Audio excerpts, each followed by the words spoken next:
দেশের ৬ অঞ্চলের উপর দিয়ে দুপুরের মধ্যে ঝড়ো হাওয়া সহ বৃষ্টি বা বজ্রসহ বৃষ্টি হতে পারে। মঙ্গলবার ভোর ৫:৩০ থেকে দুপুর ১টা পর্যন্ত দেশের অভ্যন্তরীণ নদী বন্দরের জন্য দেয়া আবহাওয়ার পূর্বাভাসে এ তথ্য জানানো হয়েছে।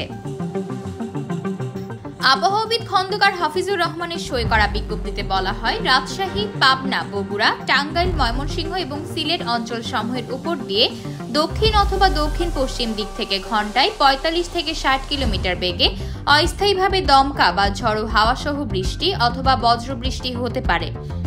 এসব এলাকার নদী বন্দর সমূহকে ১ নম্বর সতর্ক সংকেত দেখাতে বলা হয়েছে।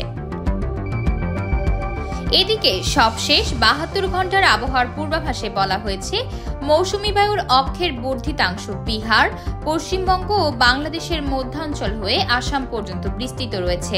মৌসুমী বায়ু বাংলাদেশের উপর মোটামুটি সক্রিয় এবং উত্তর বঙ্গোপসাগরে মাঝারি অবস্থায় রয়েছে। সোমবার সন্ধ্যা ৬টা থেকে পরবর্তী ২৪ ঘন্টার পূর্বাভাসে বলা হয়েছে, রংপুর, ময়মনসিংহ ও সিলেট বিভাগের অনেক জায়গায় এবং রাজশাহী, ঢাকা, খুলনা, বরিশাল ও চট্টগ্রাম বিভাগের কিছু জায়গায় অস্থায়ীভাবে দমকা হাওয়া সহ হালকা থেকে মাঝারি ধরনের বৃষ্টি বা বজ্রসহ বৃষ্টি হতে পারে। সেই সাথে দেশের কোথাও কোথাও মাঝারি ধরনের ভারী বর্ষণ হতে পারে। সারা দেশে দিনের তাপমাত্রা সামান্য হ্রাস পেতে পারে এবং রাতের তাপমাত্রা প্রায় অপরিবর্তিত থাকবে।